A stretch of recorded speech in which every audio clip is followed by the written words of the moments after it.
Hello, everyone, and welcome back to your channel of Math and Engineering Made Easy. In today's lecture, we are going to do LU factorization of matrices. So what is LU factorization? Basically, we are going to take a matrix and break it into two pieces. One of them is called the lower, and as the name implies, sometimes when I talk while writing, I misspell. Okay, lower is a lower triangular matrix, meaning it has everything over the main diagonal is zeros. And the upper U is an upper triangular matrix, meaning everything below the main diagonal is zero. So why do we use that? Why do we break it into two pieces? Well, it usually simplifies our job in solving a system of linear equations. You say, but we learned a lot of methods. We can use Gauss-Jordan elimination method. We could invert the matrix and multiply it by the right-hand side. We can augment the matrix. We can use Cramer's rule. So why another method? Good question, but mathematicians are sadists. They want. Okay. Now, really, we'll see. We'll see sometimes in tough problems, this might be a good way to do it. And I will tell you also in changing problems. What does that mean? It will become apparent as we talk.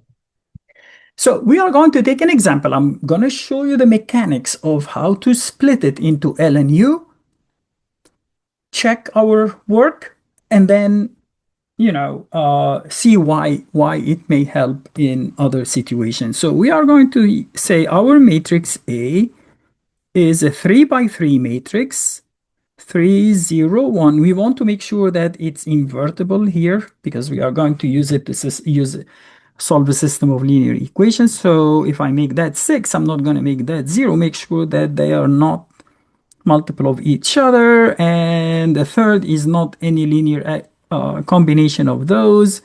So maybe we put a 0 here, and we have this matrix. We want to split that into two matrices. One of them, I'm going to write it here. It's called the lower, and I already know 2/3 of the entries. Well, some people do it in a different way, but there are like slightly different methods, but the easiest method is to make the main diagonal ones. I mean, I can make it something else. I can make it 3 instead of this 3, but don't worry about that. This is much easier and faster and easier to check. And I'm going to fill it with 0 since that's a lower triangular matrix. I just need to fill these 3. And the way we fill it is so easy. Notice we are going to use Gauss-Jordan. So, but not to go to the RREF, which is the reduced row echelon form. No, we're only going to go to the REF, which is the row echelon form, meaning I want to have a non-zero entry here and zeros elsewhere, non-zero entry here and 0 elsewhere, and non-zero entry here and 0 elsewhere. If these 3 entries are ones, it's the reduced row echelon form. But if it's anything other than zeros, the first entry in each row, then it's the row echelon form. And we would say, okay, the first row is already in row echelon form, so why mess up with it? Some people will tell you, divide it by 3 and make that a 1 and make that a 3, but no, we're not going to do that. What we are going to do is to leave it alone since it's already in row echelon form. And then I'm going to ask you, how do I make this entry 0? Remember, it's in the first column. And because we are in the first column, we are only allowed to add or subtract multiples of the first row. Remember? The row and the column matches so you don't go into a vicious circle. So in order to get rid of the 6 and I have a 3 here, I would say multiply the row 1 by -2. and add it to row 2. So R2 minus 2R1. I don't write the R2 because I write it next to it, so we know that. Here I'm not going to say R3 plus R1. I'm simply going to say R1, right? Because the 6 minus 2 times 3 would make it a 0, and the negative 3 plus 3 would make it a 0. And since I multiplied row 1 in these two entries by negative 2 and positive 1, I'm going to invert those and make it positive 2 and negative 1. See how easy it is? I just do whatever, the opposite of what I did here.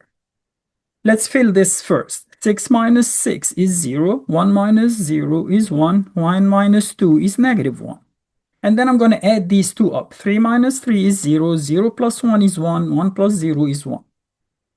Now I'm going to move to the second column. I already have an entry here, but I have another entry here. I need to get rid of that. So I'm going to subtract R2 in this position, minus 1 R2, so plus 1 R in this location.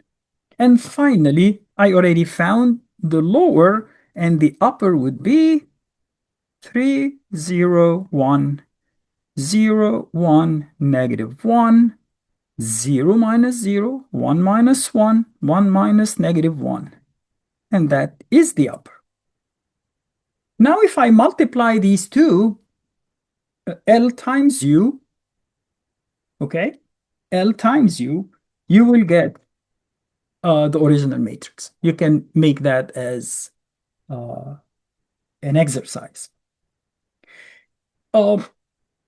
So we found L and U, so what do you want us to do?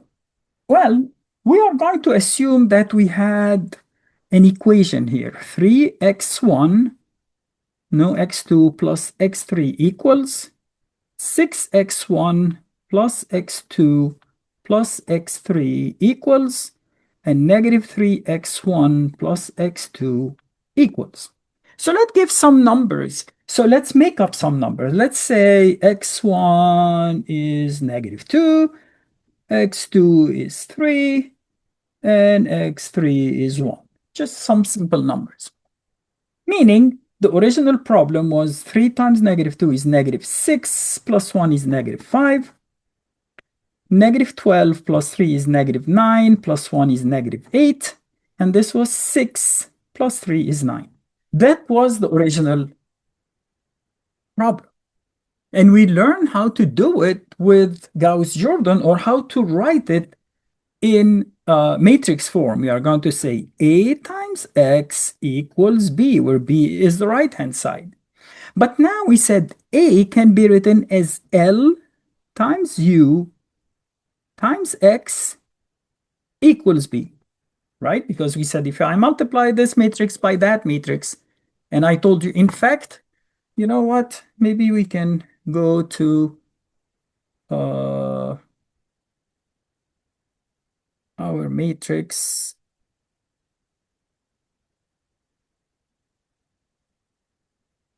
Let's see. Okay.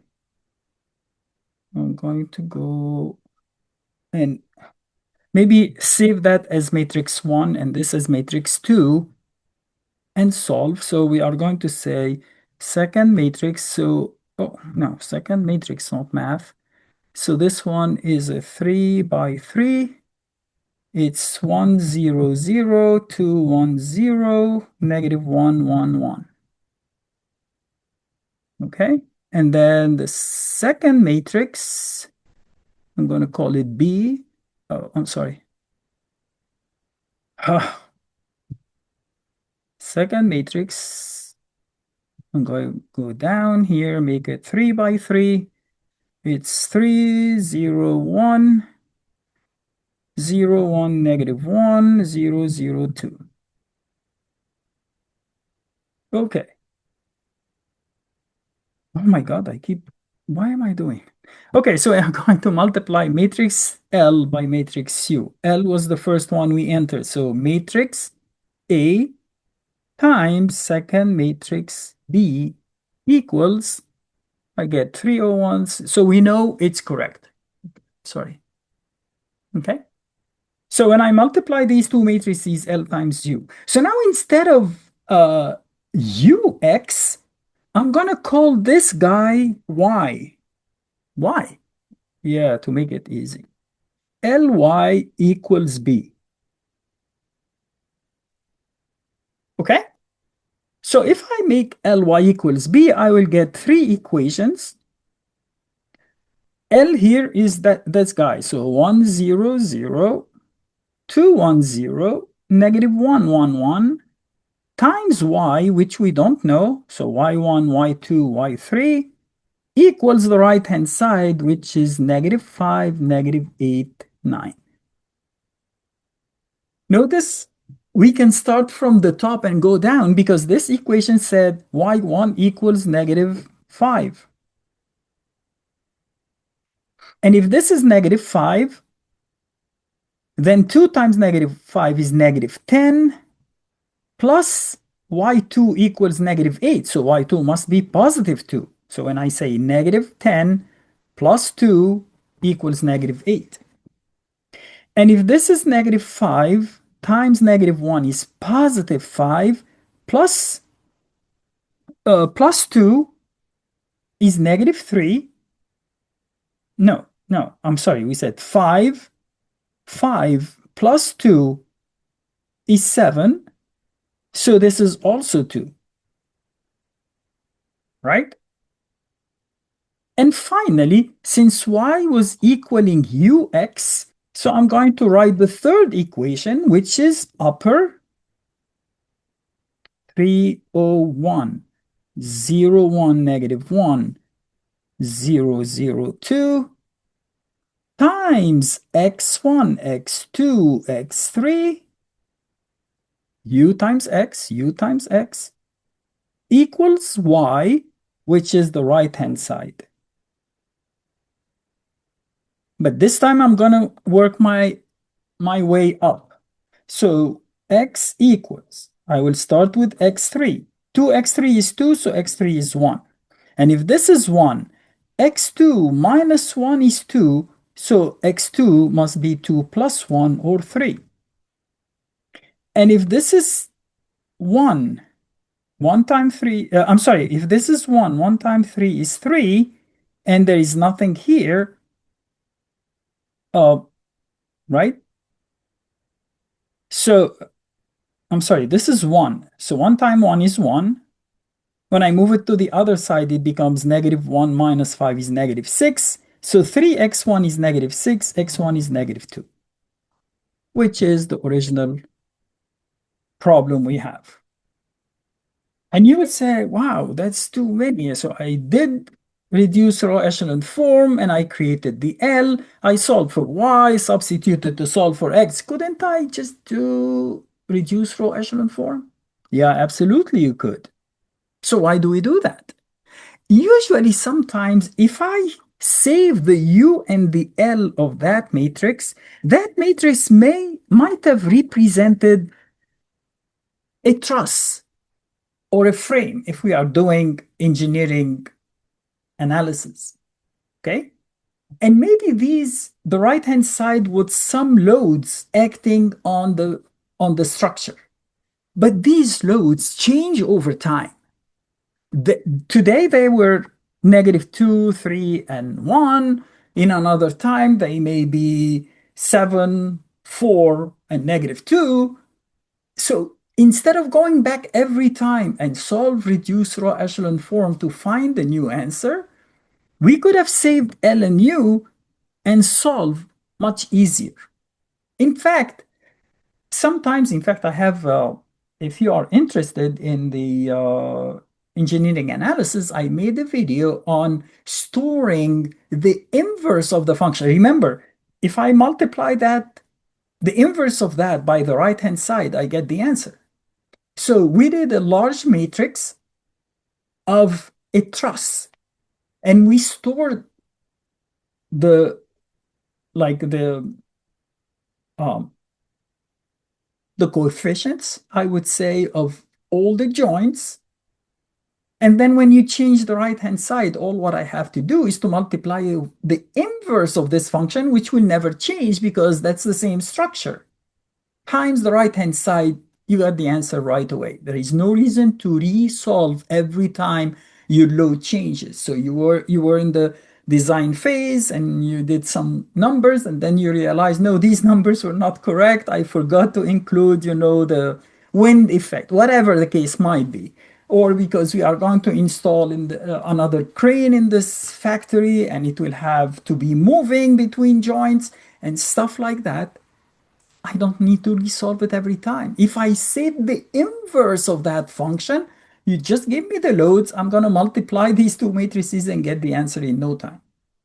Something similar to that. So another way of solving a maybe a tough matrix in an easier way by finding the L and the U and store them and then solve these two simple equations because that's a triangular. I solve for y1, substitute to solve for y2, substitute to solve for y3, and then come here and work backwards. I solve for x3, substitute, get x2, substitute, get x1.